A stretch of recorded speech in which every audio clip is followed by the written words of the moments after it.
everybody, welcome back to #IAM, and as always, this is your girl, Nikki Beware.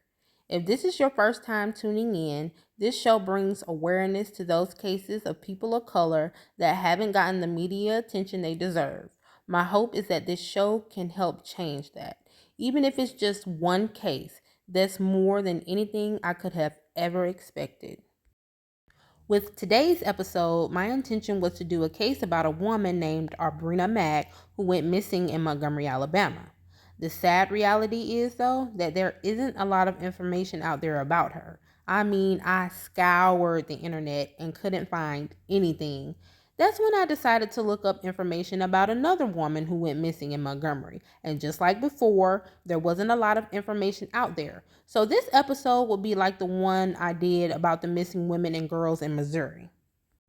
I will highlight the details of some of those who are missing in the Montgomery area, and hopefully the right people will see this and come forward with information.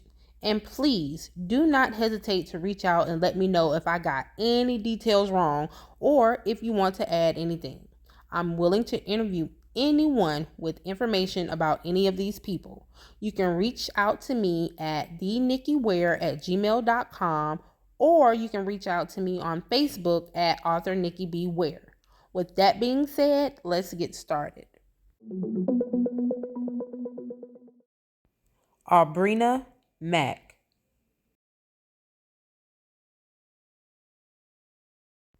Arbrena was born March 19, 1985, and was 21 years old when she went missing. She left her home on the 700 block of Central Street in Montgomery, Alabama on foot with the promise of returning soon. This was on August 15, 2006, and she hasn't been seen since. She told family that she would be walking over to a nearby neighborhood. No one knows if she ever made it or not, or who she was meeting with. If the police know, they haven't released the details. I have tried to find family of Arbrena, but it's been difficult. My usual means of investigating have turned up nothing, so this is all I have for you. Arbrena has been classified as an endangered missing, so that's something at least. She's between 5 foot and 5'3" and weighed between 120 and 131 pounds. If I find out anything new, I will make sure to update as soon as I can. Please contact the Montgomery Police Department at 334-625-2532 with any information you may have about Arbrena. Donna Callaway.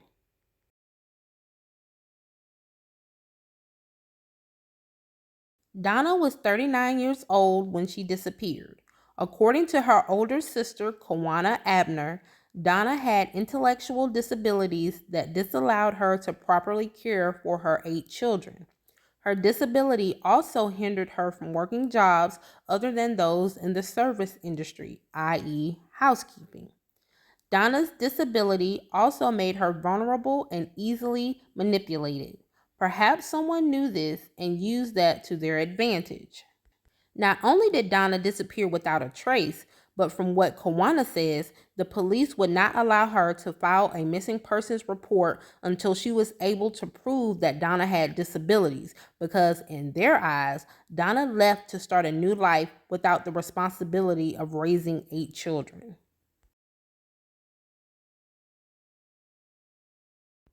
I don't know about you, but is anyone else as disgusted as I am about this ridiculous notion? Since when is it police policy to ask the family of a missing person to prove a disability in order to report their loved one as missing? Montgomery Police Department, that's disgusting, and you need to get it together. But I'm pretty sure you probably feel perfectly justified in your actions. Meanwhile, the mother of these 8 beautiful children has disappeared, leaving a hole in their hearts that may never be filled.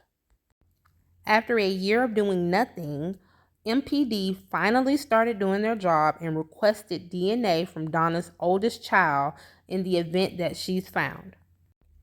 Donna went missing in June of 2018. She's 5'3" and weighed 119 pounds at the time of her disappearance. A tattoo of the name Michelle is on her left leg, and a rose with the name Annie is on her right thigh. She would be 43 years old today.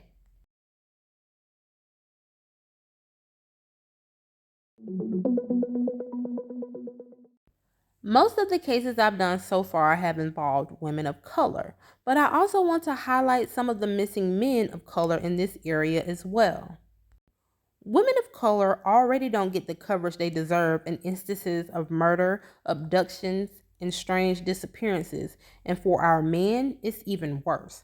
Young men and boys of color can be and are just as much a victim as the women who go missing, and I want it to be known that I care about these men and boys too. Santonio Daniels.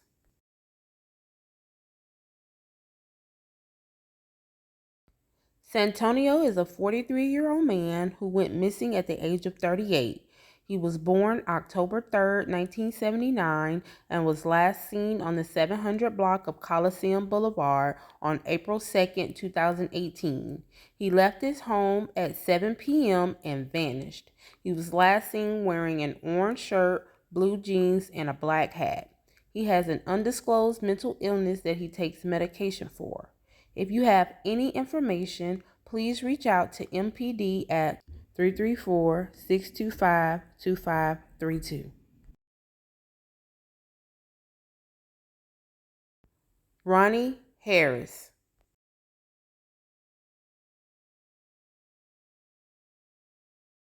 Ronnie went missing en route to Montgomery, Alabama from Selma, which is about an hour away. He was said to be on his way to visit a cousin, but he never made it. Foul play is suspected since the car he was driving was found abandoned in the 3500 block of Rosa L. Parks Avenue with blood in the trunk. It's likely that he was taken against his will, but the big question is, why?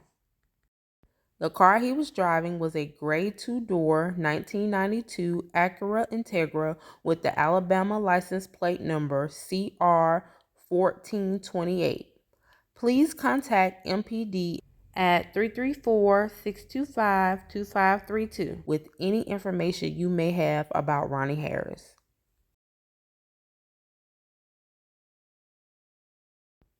Nanette Thomas, age 51. Do you believe in coincidences? This case is more than a bit puzzling to me. I vaguely remember hearing about it from my sister back in 2016, but I couldn't quite remember the details. In researching this case, I've come to realize that there's more going on than what meets the eye. Before I talk about Nanette, I want to talk about a young man by the name of Rakim Samuels. Rakim worked at Hyundai Glovis where he met Nanette, who was his supervisor. I can't say that the two were friends, but they were friendly, and she may have even looked at the young man as if he were her child. Rakim and his family moved to Montgomery when he was in high school. The reason behind the move was so that Rakim could pursue his passion of wrestling because the school that he was attending in Bruton, Alabama, didn't have a wrestling team. There also weren't many jobs available, so it made sense for the family to move to Montgomery where there would be more opportunities. Rakim ended up at Carver High School where he went on to graduate. Months later, he began working at Glovis. On April 2nd, 2016, Rakim was seen getting into a four-door black Nissan Versa with two people who were believed to be co-workers, one of them whom was said to be a woman. They picked him up from the Walmart on Eastern Boulevard, and this was the last time he was seen alive. From what his mother says, he was on his way back from a wedding and he never returned. Video surveillance is how his last known whereabouts are known. Nanette, concerned about her coworker, volunteered to help Rakim's mom, Erica, who launched a search party on her own, search for him. Based on Erica's account, Nanette told her that she would get to the bottom of it by asking around to see if anyone knew anything. A few days later, Nanette herself went missing. Nanette was hardworking and rarely missed a day of work, which is why her family and friends were immediately concerned when they received a call stating that she had not been at work for a few days. It was just so unlike her. So her family went to her home where she was living in Eastdale Apartments to see if they could locate her. She was nowhere to be found, and from what they could tell, nothing in her apartment was out of place. It's unclear if she went missing on April 8th or if that's when she was reported missing. Either way, it's suspicious that she disappeared so soon after Rakim disappeared. Unfortunately, 2 months later, Rickam's body was found in a secluded area off Hopper Street, and Nanette has never been found. Police don't consider the two cases to be connected, but to me, it couldn't be more obvious, and unfortunately, Rickham's murderer or murderers are still unknown. Whoever they are, I firmly believe that they are involved in whatever happened to Nanette. Nanette was 5'6" and weighed 220 pounds. If you have any information involving these two cases, please contact the Montgomery Police Department at 334-625-2532.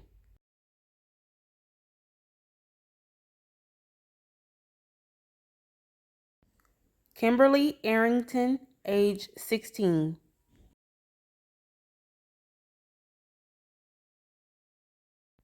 October 30th, 1998, Kimberly, wanting a snack and drink, walked to the CVS on 3rd Street and Forest Avenue. This pharmacy was near her home and was in the perfect spot since she rarely went outside due to her severe allergies. On this particular day, Kimberly asked her little sister, 14, to walk with her to the store. Perhaps she had a feeling that something would happen. Who knows? But for whatever reason, her sister declined to go. So she went by herself. She hasn't been seen since. Kimberly's family feel as though she may have been trafficked. The family also spoke with a psychic who said that Kimberly is alive, or at least she was at the time, and has 2 children, but doesn't remember a thing about her life before she disappeared. Obviously, no one knows if there's any truth to this, but I'm sure it gives the family hope. Sadly, Kimberly's mom passed away in 2005 without ever knowing what happened to her daughter. Once again, if you have any information regarding what happened to Kimberly, please reach out to Montgomery Police Department at 334-625-2532.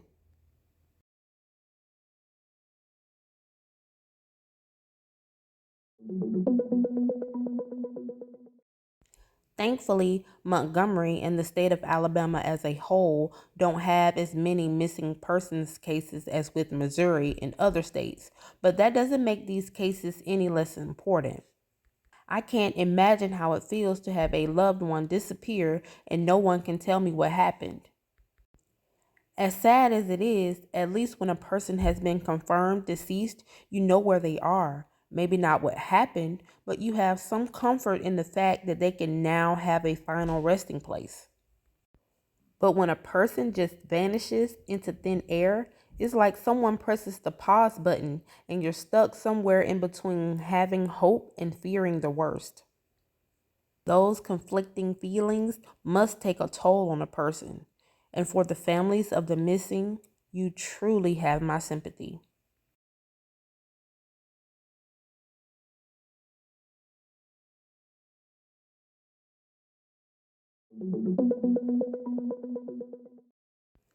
Okay, everybody, it's about time for me to get on out of here. But before I do, I want to share a little bit about the next episode. It will also be about a missing young woman from Montgomery, Alabama, whose disappearance could be in connection with the murder of another young woman who went missing for a brief period of time. The two cases happened almost a year apart, yet one of the cases had an immediate response and outpour of media attention that paled in comparison to the other one.